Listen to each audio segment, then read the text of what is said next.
So it's the next morning. Packed everything up last night and got the motor off the ute this morning, so it's now in the shed. I was going to degrease it this morning, but it's Sunday today and I don't really want to be out here getting dirty and piss farting around. Might be going out with the missus, get some lunch a little bit later on. But I do want to get this car ready to get back out the back because I don't want it sitting out the front here for days. So all I've got to do is get down, take out the last two bolts out of the tail shaft. So I did attempt to take it out yesterday and then I just got frustrated. And I've got to disconnect the shifter cable, which has been a bit of a pain to disconnect. If it's too much grief, I'm just going to cut the fucking thing, because it's of no use to me anyway. Well, it could be good as a spare, okay, I guess. Maybe I won't cut it, we'll see, but I've got to get it off. But yeah, I'm just trying to get this gearbox out so we can lower the car down onto the ground and get it back out the back. And that'll be it for today. I'll hopefully have the other engine started next weekend, probably next Saturday, and hopefully have it running by the Sunday. I just wanted to focus on getting the engine a bit cleaned up and get that oil seal changed before I start worrying about it. Plus it gives me a bit of a break. I only spent sort of from lunchtime onwards yesterday on getting this one out. So I'll just jack the car up some more, get some stands underneath, and I'll probably have to jack the back of the diff up just because the angle of the way the box is, the tail shaft is going up where I can't get to those two bolts. So I'll just jack the back of the diff up and the back of the gearbox up, and I should have good access. And I should be able to ugga-dugga them off, so it should only take a few minutes. But yeah, we'll get some stands under it and go from there. Alright, we're back under this piece of shit. There's the two bolts that need to come out, just those top two. I might even be able to get the ugga-dugga onto them where they are, so I'll give that a go. Fucking motorbikes. Every Sunday, without fail, we get these motorbike riders drive past. And of course, they do it right when I'm trying to film. But yeah, we'll get these bolts out and go from there. Hopefully that's about it. Oh, we've just got to disconnect that shifter cable as well. I undid the little nut there at the bottom, but couldn't get the actual metal plate to slide off. Normally they just slide off, but yeah, it wasn't happening. So I might get rough with that and smash it, because I just want this out. I don't want to be under here for ages. Preferably not though, just in case I need it for the silver car. You know, anything can happen. But we'll see how we go. Well, idiot me just had a mental blank. The other side I could dug it out first go, literally took 30 seconds. This one's still in, but I don't know if you can notice, it's only on the rubber donut coupler that's holding it to the back of the gearbox. The shaft itself is actually disconnected. I don't know why. I thought I had to take all six out. I've done these before, but well, I guess that's what happens. Lack of concentration. So yeah, the gearbox should slide straight out now. I've still got to disconnect that cable, so I'll jump back on the other side, have a look at that. But yeah, that's a bit of a kook move, that one. Now, like I mentioned, I did take this nut off yesterday and try and get the actual connector piece off. They normally just slide off, but it would not budge. So I'm going to try and get it off just this way. I can't really do stuff for any parts on this because I don't need it. I've got the ZF, but I don't know exactly what the gearbox is like in the silver car. I have driven it and it was smooth, but you can it was only like those little drives around the block, so it got up to sort of temperature, but not much more than that. So this would be good to hang on to just for a little while. But I can't seem to get this fucking thing off. These are the little connectors that I broke yesterday. Apparently they come off easily if you know how to get them off. But because they were up under here holding me up, I couldn't be fucked and just smashed them off with a screwdriver. But yeah, probably a stupid design anyway. Why don't they just use a bit of hose with some hose clamps? But yeah, we'll get this shifter off and then it should be ready to come out and we'll be done for the day. How is it that the smallest, simplest fucking things turn out to be the most pain in the ass jobs? I cannot get this fucking shifter off for the life of me. It is not sliding off. I've tried to crowbar it off, screwdriver, wedge it out off. It's not fucking happening. I don't know how this stupid thing works. Taking the little clip out of that, was thinking that might just pop out, but of course not. So I'm just about to get a hammer and smash this fucking thing off, because I really can't be bothered doing this shit all day today. I just wanted to get this done. Look. It just will not fucking slide off.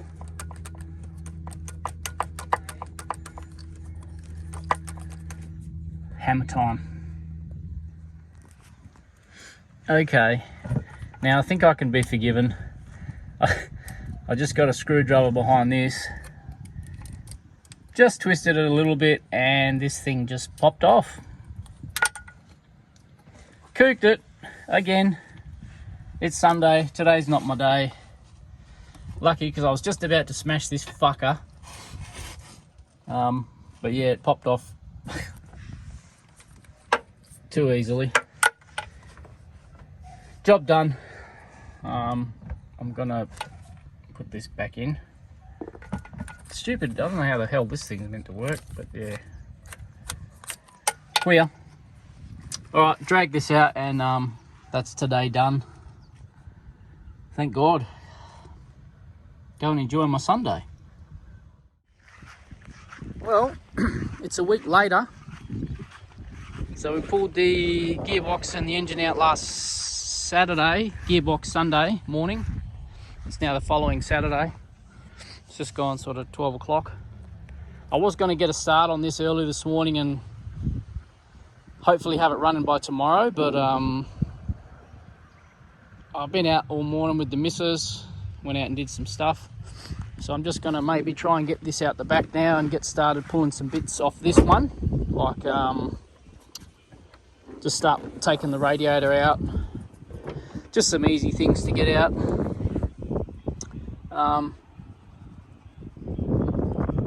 Yeah, I'll take the radiator out, the battery, disconnect the exhaust, maybe the starter motor, get it up on some stands and do all those sort of things.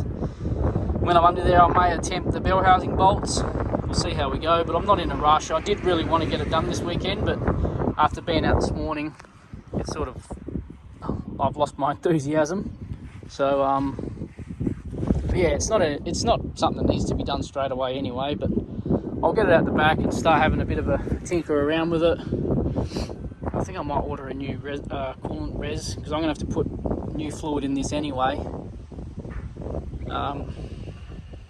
So I might get one of those. I think there's one for sale on the marketplace locally, a brand new one, so I may suss that out, just because I don't want to go putting fluid in and then have to drain it out, although it's only what's in the res, I suppose. Yeah, I'll figure that out. But yeah, I'll get a start on this one, start getting this out, and hopefully have it running possibly tomorrow. But yeah, like I said, I'm not really in a fuss. It's not in a rush to be done, but I sort of just want it done to get it done. So I've still got to get it out the back. This is using the ute at the moment. Well, while we're waiting, we may as well make the start on getting the rear main seal changed. So we're going to take the flex plate off. Mind the messy shit. New seal, so that's ready to go. We'll get that in, get the flex plate back on, so we're not really doing too much piss farting around. Oops. And just so we should be able to lift the other one out, hopefully. Quick tidy in the engine bay, nothing fancy. I can even maybe do that later, just for the sake of getting this in. Yes, the dog loves carrot. Gee boy.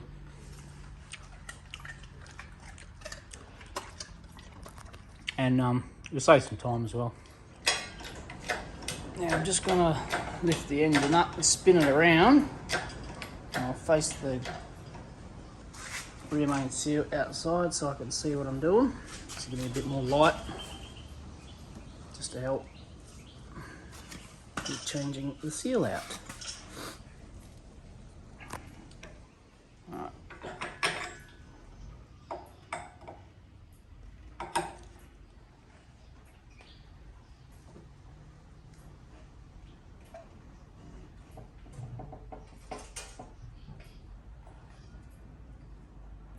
Sweet. Alright, so these are just 19mm. Get these off.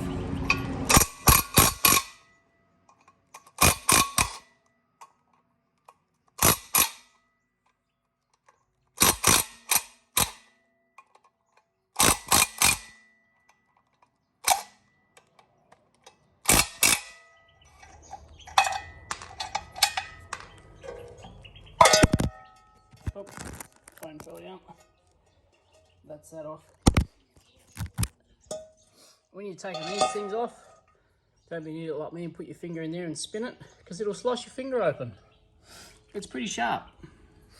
Alright, just jacked it up a little bit. Need a bit more. Love the Crocs. Get yourself some Crocs. That's all you need. Sandwich plate is off. Give that a clean while it's off. Just lower it back down.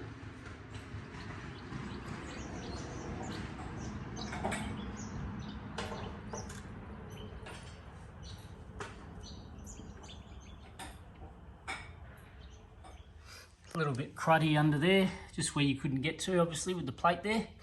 So we'll give that a bit of a clean. Let's get most of that out.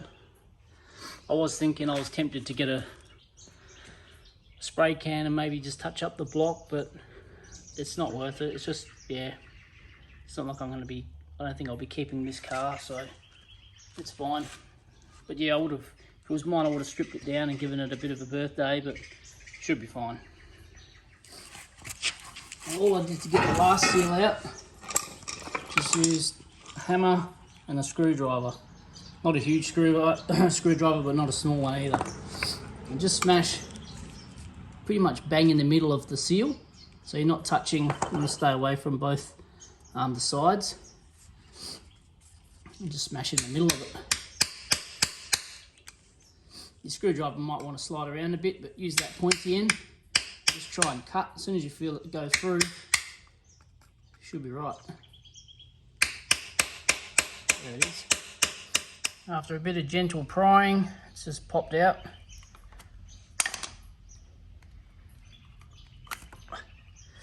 That's the old seal out.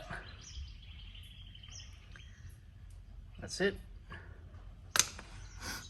Didn't look like, yeah, it looked like it did have a bit of a leak down the bottom here. So it's probably a good thing that we're changing it. And again, just, yeah, you got to just make sure you don't get any chips on these, or marks on this seal in here, on the crank, and on the outside here. More lucky this time again. As long as you're gentle with it and do it slowly, you should be right. Just get the screwdriver in and lever it. You can use this sort of edge here as a lever, but you just, if you're gentle and just tap it here and there, it'll start to move. Once it moves, it's pretty good to come out. And I've just given the new seal a bit of a spray with some WD just to help it go on. And just the main thing is just make sure it goes on evenly. So it's just sitting on there at the moment, but I'm going to use the little soft hammer and just tap it around. And then I'll use the back of the old seal and put it on backwards and sort of tap it home. Right, I was able to get it in that far just with my hands, just by pushing on it. It's quite tight, but I think the WD helped. So now I'll just put the back of the old seal on and just give it a few taps and it should be good. And there it is, it's in. It's all flush, like the one that came out was. I'll get some lube in here for when it goes in the car, just to help that go back into the torque converter. But that should be it. I'll get the I'll get a bit of degreaser in here, get some of this out, and clean up the sandwich plate and put that back on as well. So I'll get onto that now.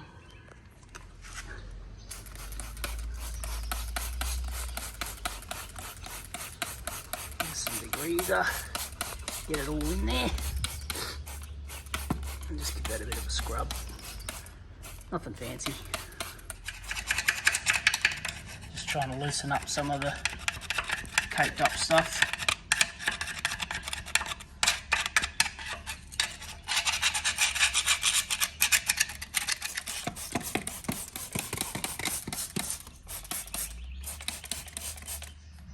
Don't want to affect here too much because there's they use the gasket goo there to seal the back part of the sump to the block. But I've got some steel wool, so I'll just give it a bit of a scrub. I'll do all the mating surfaces where the surfaces where the sandwich plate's going to go as well. Just quickly, nothing fancy.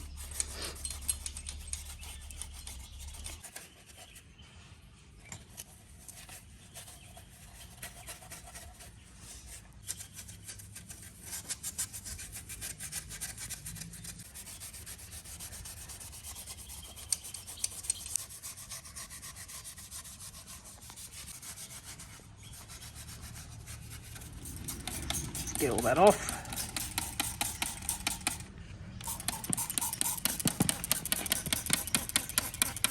And then I'll get some clean rags and just give it a wipe down.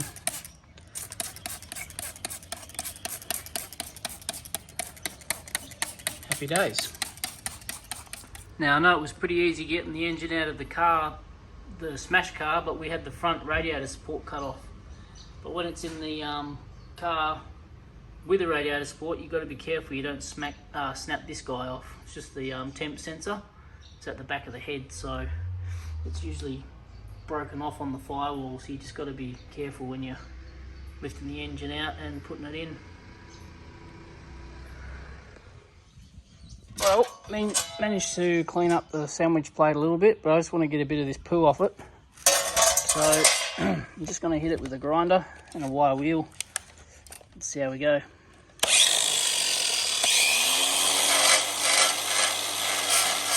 Alright, she's barely off the ground, but she's off.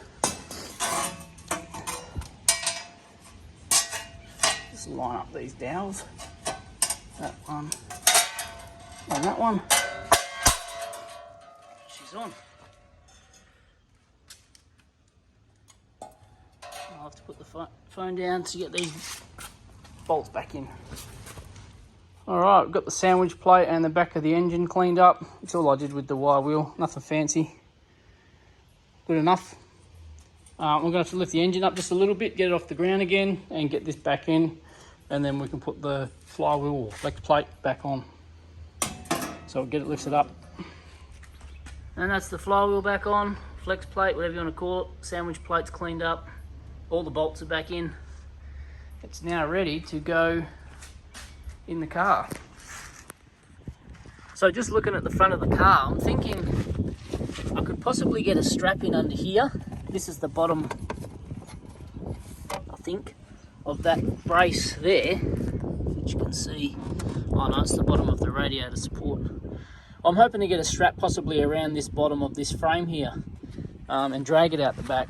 I really don't want to go doing anything that's going to damage the bumper, but I might get a strap and just wrap it around there and just see what it will do. Because yeah, we're going to have to push it about 200 meters on some wet soggy grass, so that won't be fun. So I'll get a strap and see what happens. Alright, let's get this bad boy moved.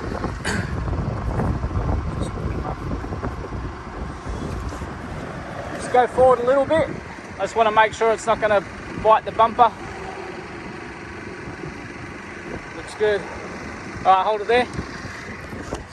Alright, let's close him up and get him moving.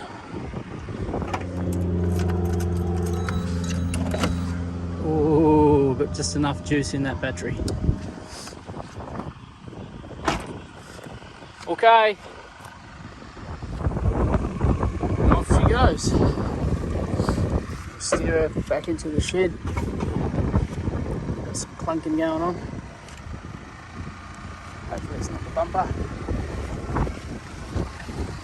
No, we're good.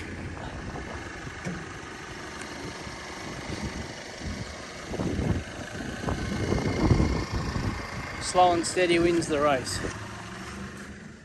One of the engine mounts was fucked from the accident on the other car.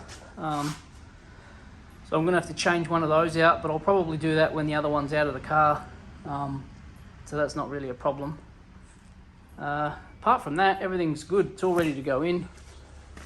I wanted to get all this rocker cover cleaned up, but I'll do that again once it's in the car and put the better of the two coil covers back on. But yeah, I need to get the car up here now and start pulling that one to bits. So to try and keep as much mess and water out of the shed as possible, I've just taken off the intake bit here. I'm just going to drain the radiator up out here on the grass, just that little bung down there. I'll just take that out, just so it's less hassle, less crap in the shed.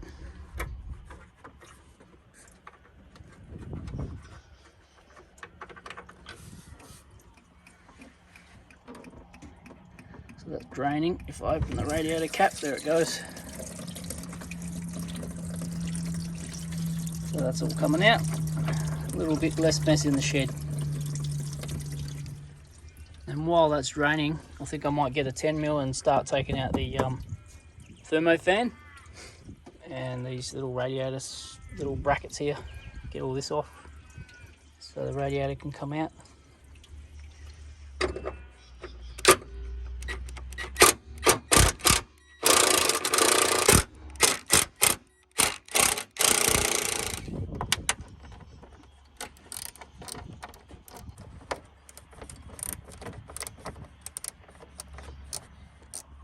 Alright, we've got the 10mm out. Just get these brackets off. This one. And get the thermo out. Just unplugged it there. Just lift straight out. Without getting caught on shit. There it is. That's easy enough to get out. Put that to the side. And with that out the way, we can easily get the radiator out now once we disconnect the hoses. So now I've only just realised that this coolant bottle only has the one hose coming off. It doesn't have the other one that comes around and goes to, I think, the thermostat housing. So I'm thinking that's like a FG sort of setup, I think. And I think this is as well. I've been told that this is an FG setup airbox as well. So this is, I think this is the last of the VFs. This is a 2008 model, so that's probably why they've incorporated some FG things into it. Now I've just taken the serpentine belt off, or fan belt, just so I can get better access to this hose clamp, and just so it's out the way when we're removing the engine, just so it doesn't get caught up on any of this lip here or anything. So I'll get this hose clamp off and get the radiator ready to pull out. Get these off, you just take the little cap off. They look like they're not able to be used, but it's just a little cap. It just pops off and then you can undo the clamp as normal.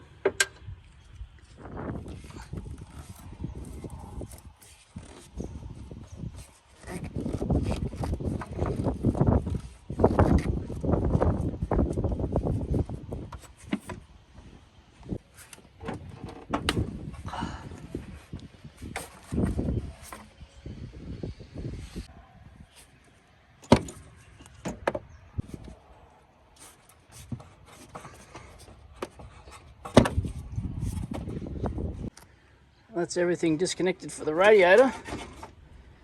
So we'll lift that up, and now I'll put the camera down and get it out. Well, this was definitely one of those what the fuck moments. Went to lift the radiator out and it appears the condenser is bolted to it. Two 10mm bolts either side. So I've got the bottom two out through the bottom here, either side. They were pretty easy to get out. But these top two, I've had to take the grill out, as you can see. And I'll probably have to undo these little scrivets, and the other bolt is just behind here, either side. So yeah, get onto those and then get the radiator out. Well, that's one side of the top ones out. Good thing is they're only a short little bolt, really short. Once you crack it, they'll just sort of finger tight and just unthread with your fingers, so pretty easy to get out, but just a bit of a pain. Get the last one out now. That's the last one out. So the condenser stays in obviously, and the radiator should be able to come out now pretty easily. Yep. I destroyed the little scrivets that hold those plastic clips in. A lot of people probably wouldn't give a shit, but I'm a bit of a weirdo and like to put things back. But I've actually just purchased a set of 50 of these just to pack off eBay, so I can replace those anyway, just to hold them back on there where they go. But yeah, we'll get this radiator out and I might call it a day. We'll see how we go. Radiator's out, came straight out after taking those 4 bolts out, so that's a good thing. Turns out it was a good thing that I didn't do anything else to this car and throw this engine mount out, because I was just looking at the other car and realised that this whole bottom part of the mount is completely missing. And it looks to me like they've had the engine mount changed, or changed it themselves, and forgot this whole steel piece. Let's have a look. Shut up. So I was just looking at the mount here. I don't know if you can get the camera down there, but there's no steel bracket at all holding the rubber mount on.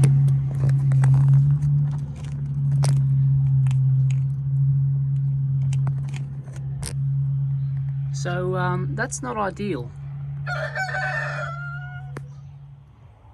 So it's missing this whole steel piece. It's completely missing. So lucky we caught on that. Well, we would have found it anyway, having the engine out, but yeah, not ideal. But it does look like it's one of those aftermarket nuts on top here, and the rubber looks fairly new. So it's just, I'd say they've changed it, or had it changed, and they've completely forgot to put the bottom part on. So it'd be interesting to see if that engine mount is still usable. Hopefully it will be, but yeah, definitely interesting. And what I'm hoping is possibly taking out the engine mounts from here this time as well. Just this nut rather than the bolt that goes through there. Yeah, just so it's a little bit less to have to worry about that steel sliding over the cradle or the frame, lowering it back in, whereas I can just line up those 2 holes and be done with it. Yeah, I might call it a day. I can't really be asked doing much more to it, to be honest. Now, so I'm just going to have to get it up into the shed and jack it up and start undoing some proper bolts and just connect the wiring and stuff. But yeah, I don't feel like doing anything today, so I might pack up these tools and call it a day. Maybe come back at it tomorrow.